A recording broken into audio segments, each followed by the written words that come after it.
I'm Sienna. I'm the kid. I'm Sarah. I'm the mom. This is Queer Kid Straight Mom. Let's talk.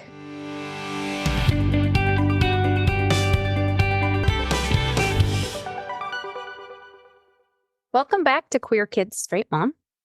We were planning to talk about something different today, but we thought we should talk about the Olympics because they're happening right now and there are actually some really interesting queer storylines.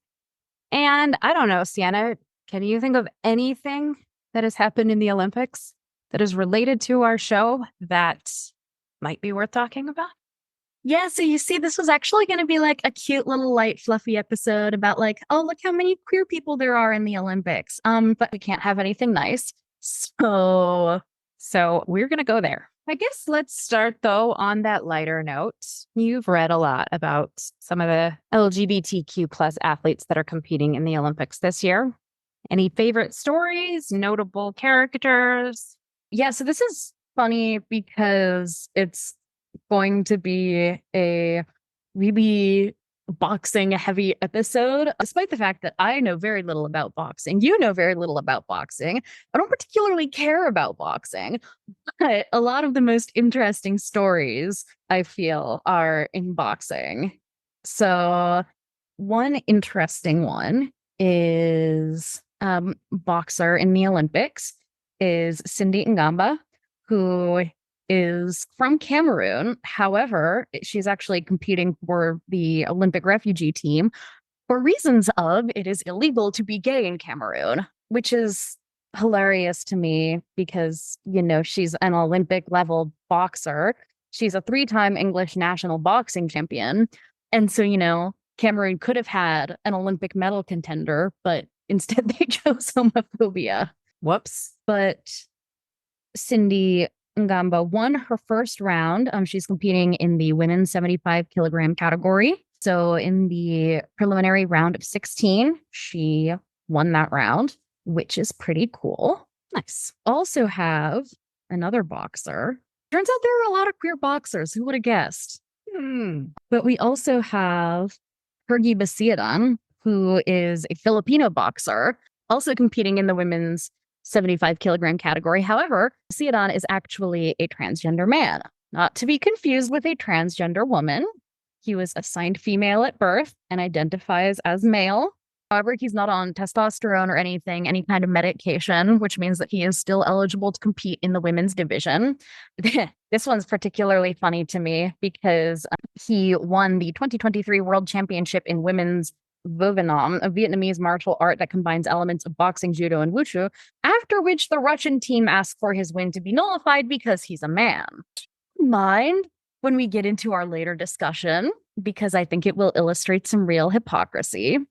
Yeah, I thought that was a pretty cool story as well. He unfortunately lost his first round, I believe, which is a bummer because I would have really loved to see how people reacted to him winning, but oh well. Another one that I'm personally excited about because I like climbing is Australian sports climber Campbell Harrison, who qualified as the first out gay athlete in Olympic sports climbing. He won both the boulder and lead events at the Oceania Olympic trials. Pretty fun. I'm excited for that. Sports climbing has not taken place as of recording this yet, so we will have to wait and see. And then, of course, the last one to mention is just like the entire U.S. women's basketball team. So of the 12 women on the roster, more than half are openly queer. Talia Copper, Brittany Griner, Chelsea Gray, Jewel Lloyd, Brianna Stewart, Diana Taurasi, and Alyssa Thomas, as well as the head coach Cheryl Reeve. Incidentally, a story that I like is Alyssa Thomas's fiance, DeWanna Bonner. They play on the same team, the same WNBA team, the Connecticut Sun. However, WNBA All-Star game that took place a couple weeks ago, they were actually playing on opposite teams since she was on Team USA and Bonner was on the All-Star team. So that was fun. Anyway, yeah, they're all gay. It's great. And then there are the stories everybody knows, like Tom Daley. Yep. Who has gotten 2 medals, I think. Gold in his individual diving event and silver in the team diving event. Fun to see. All of this is the positive side of diversity in sports. Ironically, the relevant story as far as controversial issues go isn't actually related to LGBTQ plus issues in that we're not actually talking about a trans athlete, which is the lead into a story about how people are really, really, really infuriated about a trans athlete. Doesn't make sense, right? You want to give the background if you guys have not followed this other story out of boxing. Okay. So you see, Imani Khalif was fighting Angela Carini, an Italian boxer. And after she landed a couple of punches against Carini, Carini dropped out and basically said that the punches were too hard and that she felt she needed to drop out for her safety. At which point, the entire internet flipped out because last year, the crucially former governing body for boxing at the Olympic Games, the International Boxing Association, last year ruled that Khalif, as well as another boxer, Lin Yiting, who is from Taiwan, were ineligible to compete due to gender tests, the results of which, and also what the test was, have never been released. They conveniently took place after these athletes beat Russian competitors. The IBA is owned by a Russian owner who is friends with Vladimir Putin and has complained about countries flooding sports with men in women's sports to try to win. So just a whole lot of nonsense, really, with absolutely no basis or any evidence for Lin or Khalif being intersex, which, of course, even if they were intersex, that would not be the same as being a transgender woman or being a man. But yes, the entire internet has decided that this is evidence that men are taking over women's sports and trying to murder their female opponents or something. Right. And if you hadn't even, like, if you didn't see it happen or you didn't even have that much information about it, J.K. Rowling and that sweet way that she has made sure that everybody knew about this and was outraged by tweeting, "Could any picture sum up our new men's rights movement better? The smirk of a male who knows he's protected by a misogynist sporting establishment, enjoying the distress of a woman he's just punched in the head and whose life's ambition he's just shattered." PSA, this is boxing. It involves punching. PSA number 2, life's ambitions shattered, really? Like, she can go back and compete again. No one's stopping her. However, you know whose life's ambitions have been shattered? Khalif's, who is never going to be able to compete in boxing ever again without people calling her victories into doubt, complaining about her actually being a man. Like, it's completely one-sided here. Not to mention the fact that she is Algerian. She's from a country that, like, these rumors could actually put her life in danger. Yeah, and also that we have a lot of evidence of her as a small child, her parents discouraging her from boxing because it wasn't appropriate for girls, having to walk miles to go to a boxing gym, like learning to box from defending herself from boys who were picking on her. Like, this is clearly the story of a cisgender female athlete. And it's really bewildering to me, honestly, that people have latched onto her potentially, maybe, who knows, being intersex and thinking it's somehow a case of a transgender woman dominating. It just makes absolutely no sense. Well, and the fact that, like, people just lied. Right. Like, So quickly. we know that people like J.K. Rowling and people like Elon Musk are intelligent people. They can look at this, interesting, an IBA report questioning her gender. Oh, what could that mean? Oh, interesting. Saying she might potentially be intersex. No real evidence, though. Yeah, it's really sad. And, from a mom perspective, like, hearing about her mother, helping her raise money to pursue her goals. I'm trying to imagine what it's like to watch your child make it this far and go out there and like compete at the Olympics and watch the whole world attack her. Right. It's absolutely heartbreaking. And although Karini, has kind of apologized for not shaking Khalif's hand after the round and said, she feels bad about the whole situation. It seems like it would be remiss to mention how this is just the absolute pinnacle of white female privilege, that you can go out there, compete against a Black woman and, clearly be overpowered and be the loser, and then turn that into, with just like your actions, turn that into this woman being harassed and attacked online, and her career being the one that's potentially in jeopardy, and then have Fox News reporters and Republicans organizing fundraisers for the white lady. Like, it's, as a white woman, a white cisgender woman, I feel that, you have the responsibility in that situation, not just to apologize for bad sportsmanship and not just say, well, the IOC made the decision and I'll go with whatever they say, but to actively defend your competitor, because intentionally or not, it was your actions that put them in this really awful position. Yeah. The fundraising thing. For what? They're raising money. I don't know. That's another thing. I would not take that money. And who knows? I mean, I don't know anything about. No, I mean, she Angela Green. might not. Like, maybe she's absolutely horrified by the way this has all played out, and she'll be no, like, I don't want to be the figure for this. Like, we don't know. We're not trying to disparage her.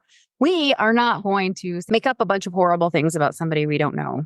Yeah, I don't know. I don't know what her perspective is on all of this, other than, I mean, yeah, it's good that she apologized, but that's a lot of damage done to another person. Yeah.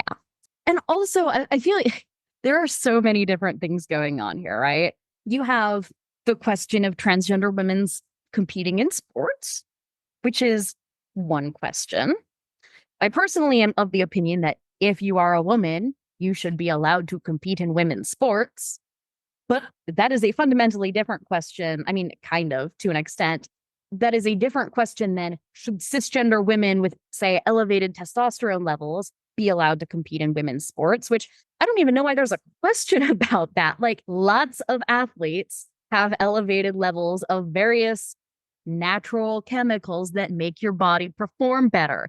It's called being a kind of superhuman who can win Olympic medals. Like, that's pretty typical.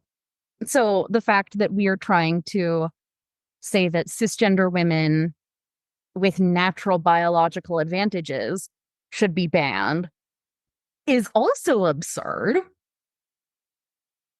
It's actually pretty common for elite female athletes to have elevated testosterone levels. Yeah. Again, shocker.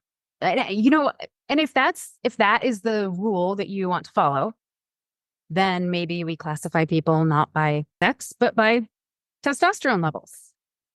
Different strength measures. Right. And the thing is, it's so dependent on sport, because there are also sports where testosterone isn't going to help you very much, where muscle mass isn't going to help you very much. Again, we've talked about it earlier, but sports climbing is one where being super buff isn't going to help you very much. There are some moves that might be easier, and then there are some moves that are going to be harder because you're heavier. Like, it's so dependent on sport that, yeah, I mean, really each different sport should have its own set of category, like its own methods of categorization that aren't based on sex, because as we've established, that's a bad way of doing things, but on an athlete's actual physical body, not what we assume their body should be capable of based on their sex. And that ends up being the real problem, right? Because ultimately what this is, it's not a story about a transgender woman.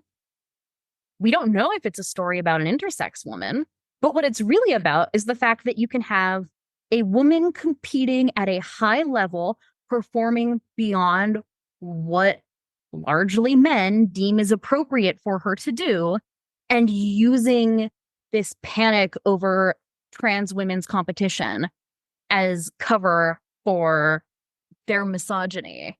and their desire to attack women who aren't feminine, who are super buff, who, have more traditionally masculine features, who engage in activities that are not seen as feminine, and to attack them on the basis of they're trying to hurt real feminine women. And I mean, we have loads of examples of this, right? Of women that we know are cisgender women. Brittany Griner, who we mentioned earlier, Serena Williams, and Simone Biles have all been called men or been attacked for looking like men. Katie Ledecky, I just saw him about her yesterday. Yep. And who was that rugby player? Oh, Ilona Maher. Yeah. Yeah. Like women are getting attacked all over the place. And I made a joke about this a few days ago before all of this happened, where they were talking about either Ledecky or another female swimmer. I don't remember what race it was, but, they said something like she's 6'1" or whatever, like really tall, and, blah, blah, blah. That's so helpful for her. And I'm like, she's a man, because certain people can't handle women being outside of average female body types. And I was joking. And then people did literally exactly that. Yeah. So, but I mean, again, it's important to recognize that like the women who get attacked most for this also tend to be women of color, especially Black women. And we see that even outside of sports, right? Like people are calling Michelle Obama a man all the time, because it turns out that transphobia, misogyny, and racism are all intimately connected to one another. There's a long history of not viewing Black women as real women for the sake of, not treating them the way that with the respect that white women were treated with. Go look up Ain't I a Woman by Sojourner Truth, which is literally all about the way that white women are treated and the assumptions, like the gallantry, right? The gallantry with which white women are treated. There's all sorts of misogyny tied up in there as well, right? But nonetheless, it demands a level of respect that Black women were never afforded, because in addition to being women, they were also Black. And for a long time, their bodies were viewed as literally nothing more than the property of white men. And that then leads to linking them with masculinity, right? Saying, well, they're not real women, which then links these so-called more masculine features to Blackness. Anyway, yeah, it's just a mess. Yeah. I mean, I feel like it all kind of like boils down to the way that people dehumanize people they feel like they should have power over, right? And maybe that's their subconscious justification for why they think they deserve to have power over them, that they're less than somehow, which is really sad to watch. And, these people that say that men and women's sports are so dangerous for girls, and it's not letting girls play, and it's not letting girls achieve, and it's not letting girls succeed. You are defining for your daughters that their success lies in only competing with what you see as other girls, and telling them that they aren't capable of playing on an equal playing field with anybody they feel like they should be able to compete with. We've seen plenty of women over time that can play their sport just as well as most of the men playing that sport. And I feel like you're selling your daughters short. Even let's say a guy shows up and wants to play on the girls' team. Like, give him a chance, right? Maybe they beat him. Yeah, I mean, it really is, right? It's by obsessing so much over fairness, you're teaching your daughters that they can't compete with the best of the best, that women's greatness is a category that's entirely separate and protected from men's greatness, when in actuality, it would be fair to say that Simone Biles is the greatest athlete of all time, full stop. Not greatest women's athlete, not greatest men's athlete, just greatest athlete. And women should have the opportunity to prove themselves as that.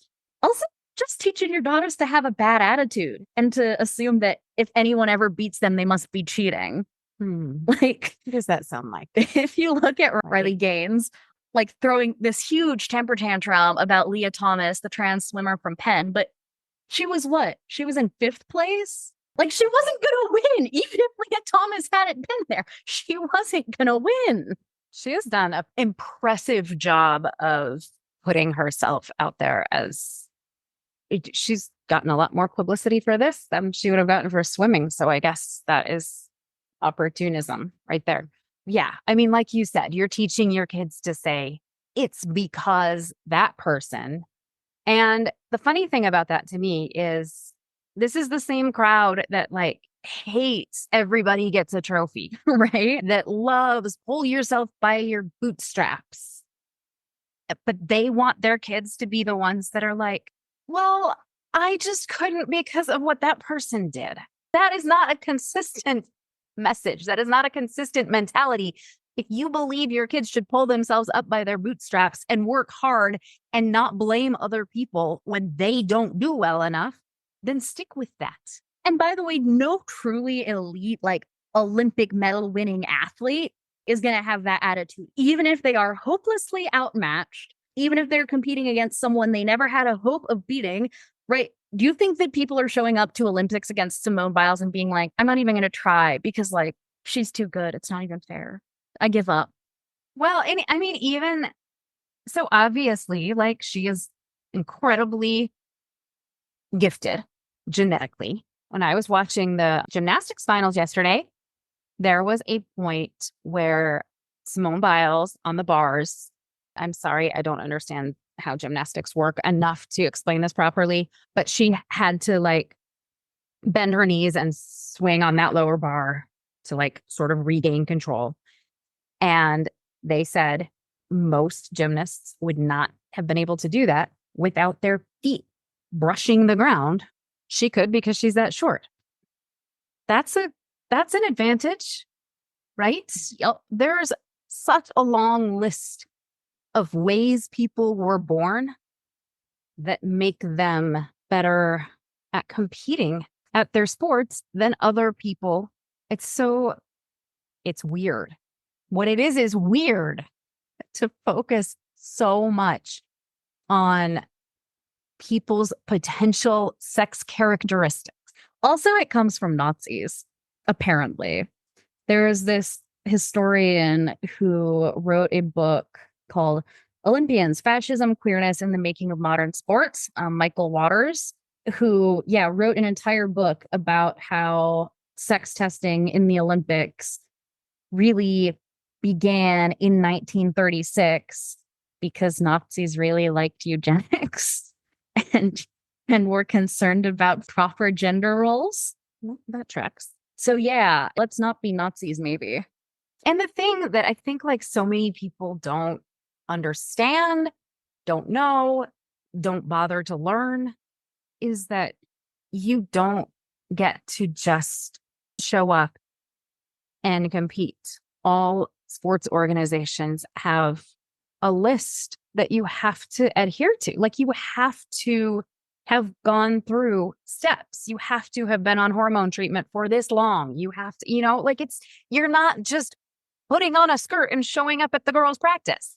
Right. I also had this thought earlier because, all these people really also like to talk about detransitioners and how absolutely traumatizing it was for them to live life as the wrong gender and for their bodies to be ravaged by hormones that they shouldn't have taken. And now they'll never be able to have children and their voices will always be too deep or whatever. Butchered. They like the word. Yeah, butchered. And yet they also think that men are just like casually doing that to win sports. Like what? Pick one or the other. Right. You're trying to like succeed at the because I mean I think their narrative is that men do this because they don't think they're going to be good enough to beat the other men. So okay, I'll just be a girl and go beat the girls instead. Like they think that is what is happening. But if you are an elite athlete trying to win at a high level, you don't do anything voluntarily to your body that is going to hurt you. These quote unquote guys that are pretending to be girls, they're taking estrogen. They're generally like losing muscle mass. Right. Like if you look at any of these athletes, these trans female athletes, you will see a downtick in their performance. The fact that that is a gamble that all of these people would be taking. Oh, I think that men are so much stronger than women that I can even like lose all of this strength and I'm still going to beat all the women. So I think I'm going to do that because that's going to be how I win. That's a stretch. Plus, have you seen how obsessed men are with their sexual performance? They're not going to do anything that jeopardizes that. Good point. I don't know, guys. I hope everybody's enjoying watching the Olympics. I actually really am enjoying watching the Olympics. I love it. I have an injury that is keeping me from doing a lot of the things I like to do during the summer. And the consolation for me is that there's a lot of fun stuff on TV all the time to watch. These people as a whole, like we're just watching such incredible performances by such incredible people. And there's so many positives to come out of this. It just, yeah, I mean, it felt like we had to talk about this because it's been unbelievable to me how quickly people were willing to jump on something that wasn't even true without even bothering to find out if it was true because it's like such a great culture war topic. Yeah, it's really tragic because, I also really like the Olympics. And I was already, every time I sat down, having to watch this stupid Ryan Zinke ad about boys are boys and girls are girls, and radical Monica Trinnell wants to take away your daughter's opportunity to play sports. Like, that they clearly made just to air during the Olympics. And I'm like, okay, well, that sucks, but like, Olympics are cool. And so, yeah, to have this entire thing just being progressively more and more weaponized into a way of, it's mostly attacking kids, right? That's the really sad thing. The vast majority of athletes in the world, but, in the country are kids because everybody plays a sport as like a little kid. Maybe you're good enough that you keep going at the high school level, but the vast majority of high school athletes aren't going to keep playing in college. Some people do keep playing in college. And then the vast majority of college athletes do not continue to become professional athletes. It's just a bunch of kids who want to play sports that you're attacking here.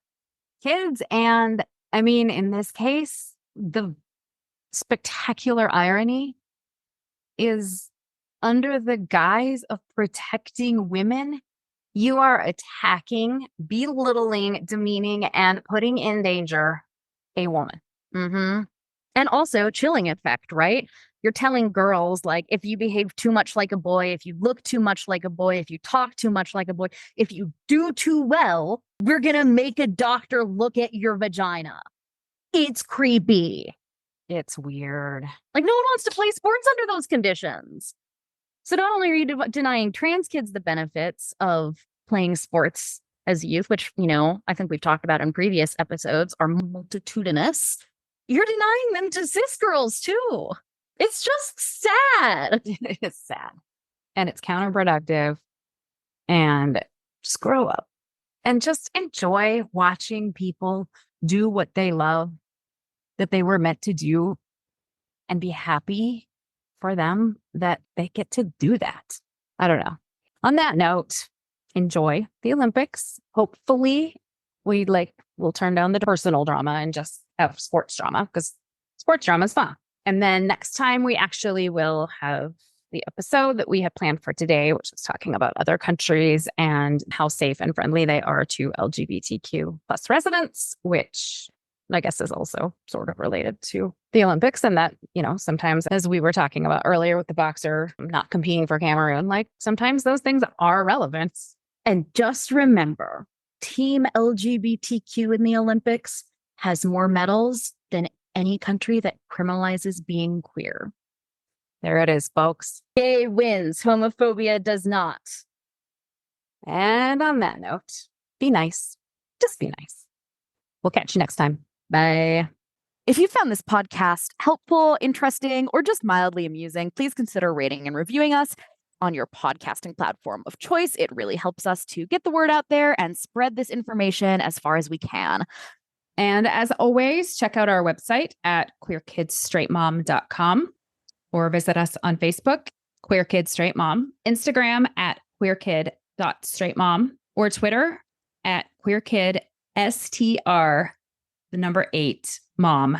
And if you're feeling especially generous, please consider joining our Patreon by searching Queer Kids Straight Mom. It helps us fund this podcast.